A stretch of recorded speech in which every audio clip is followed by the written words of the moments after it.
Hey guys, Adam here.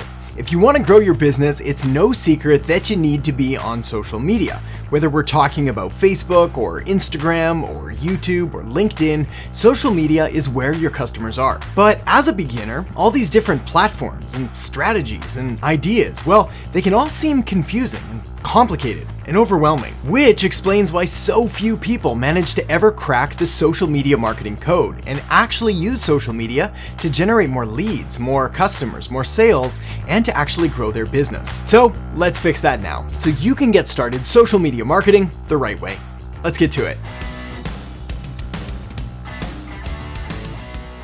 It's probably no surprise, but people spend an awful lot of time on social media. In fact, recent statistics show that people are spending upwards of 3 hours each and every single day on social media sites. Also, the last time I checked the statistics, around 90% of this social media usage was being done on a mobile phone. So essentially, it's become a part of everyday life. But the most important part here is not the fact that people are spending an absolutely insane amount of time on social media and that it's become a part of our everyday life and our culture, but more so that people are actually using social media to make purchase and buying decisions from. And this is what makes social media marketing just so powerful. So with that said, here are some tips that'll really help you get started social media marketing the right way. And the first thing I want to cover is to focus on the big four. When it comes to social media marketing, you have a lot of options to choose. Way too many options. Seriously, there are a lot of social media sites out there, even though only a few get most of the publicity and most of the attention. When it comes to social media marketing and to the options and available platforms to you, you have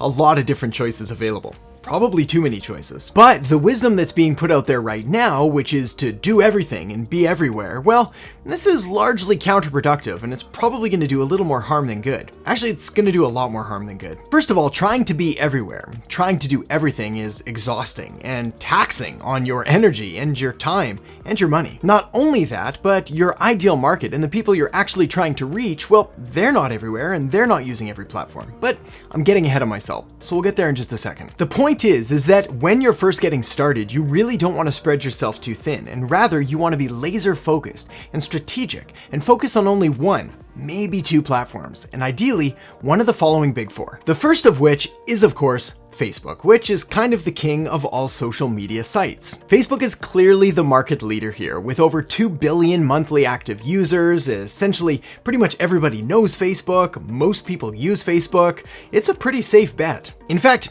I'd even go out on a limb here and say that pretty much regardless of what market, or what industry, or what business, or whatever niche that you're in, Facebook is going to be a pretty safe bet for you to invest time learning and studying and applying some of the marketing principles to in order to get results. The one exception here may be if you're serving a slightly younger demographic, in which case you'll want to take a look at this next platform, which is Instagram. Now, even though Facebook has 2 billion monthly active users, Instagram is no slouch either, with 1 billion users. I mean, this is a ton of people. Now, Instagram is great if you're trying to reach that, say, under age 35 crowd, although like all social media networks, it is aging up. So even if your audience, even if the core demographic that you're trying to reach is over the age of 35, you're still probably safe with Instagram as well. After all, 1 billion people is a whole lot of people. All right, number 3 on our list of the big four is LinkedIn. Now, LinkedIn has 500 million users, which is still an insane amount of people. However, it's going to be a lot more business focused and business specific. If you're in the B2B or business to business market, essentially your customers are other businesses rather than just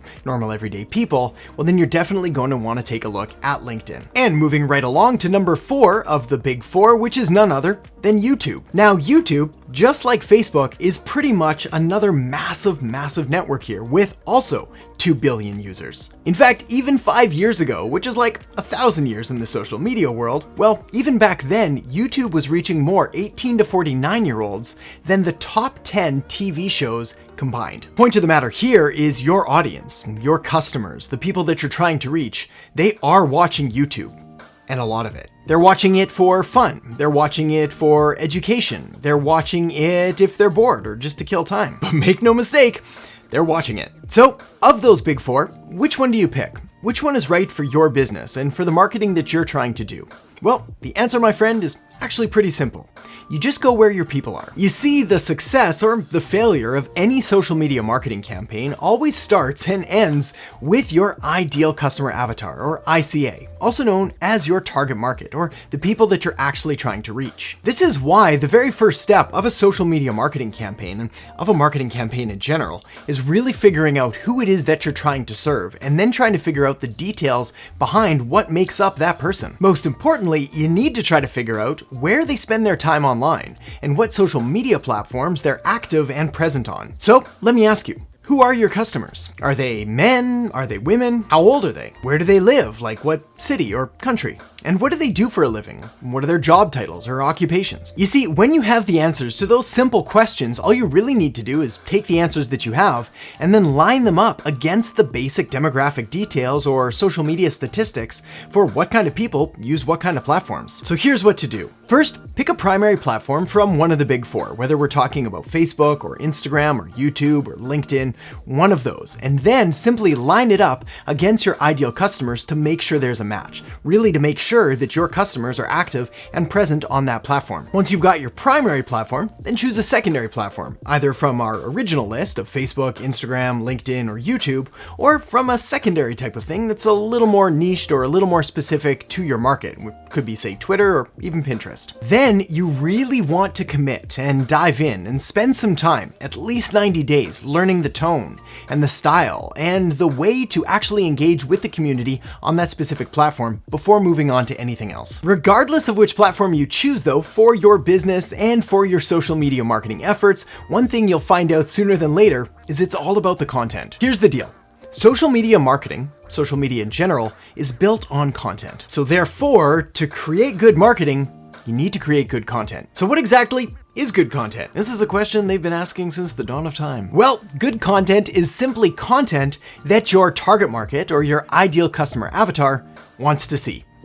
That's it. You see, good content is really subjective. What may be good to you or to me is going to be completely different to someone else. So this is why it's important to understand what your target market wants to see, whether it's raw or polished, whether it's really professional or slightly more casual, or whether it's shot in a studio or shot on the street or anything in between. One important note here though, when you're first getting started, don't overthink it. Just create content and then publish it. Because over time, your market is going to let you know through their actions and through their words what kind of content they want to see more of and what kind of content they could happily pass on. Simply take a look at the content you're creating, what's working and what's not, so then you can do more of what's working and less of what's not. So with that said, let's move on to the next point, which is to help you decide on the right content style for you and for your marketing. When it comes to actually creating your content and your social media marketing, well, you've got a number of different content styles to choose from, mainly video, audio, text, and some kind of graphic, or a combination of one of those, or I guess a combination of some of those. So the very first question that you need to ask yourself is, what kind of content does your market want you to create? In other words, do they want to see more images and more graphics, or do they want more text, or do they want more audio? Or do they want more video? Next, think about what kind of content you enjoy creating or you're able to create, either yourself or someone on your team or someone that you even outsource or delegate it to. For example, do you like writing? Are you able to write a short blog post or some social media posts? Or do you like talking? Or you're comfortable to just sort of riff something off the cuff or have an interview with someone, in which case you could create a podcast? Or are you open to, or at least willing to consider the thought of creating more videos for your business? Which is the direction I'd like to push you in. And here's why. First of all, video marketing on social media is one of the most effective and persuasive and influential forms of marketing available to you other than being face-to-face in person. Next, video gives you the most flexibility in order to be able to take that video and to take away the audio for a podcast, or to transcribe the video and turn it into text for a blog or for social media posts. Next, your customers, your clients, your audience, they love video. They're consuming a lot of it, and they want more. So it only makes sense to give the people what they want. And lastly, the social media platforms themselves, whether we're talking about, of course, YouTube, but also Facebook, and also Instagram, also LinkedIn, well, they all want you to create more video as well. So if you can, video for the win. Next, it's important to understand that when we're talking about social media marketing, the most important word in social media marketing is marketing. This is because it's the marketing strategies that you apply to the social media platforms that are ultimately responsible for the results you get, not the platforms themselves. This is why the next thing you're going to want to do is check out the video I have linked up right here on Introduction to Marketing. So make sure to check that out now, and I'll see you in the next episode. But what exactly is the nature of marketing? Which sounds like some kind of documentary, The Nature of Marketing. On this week's episode of The Nature of Marketing,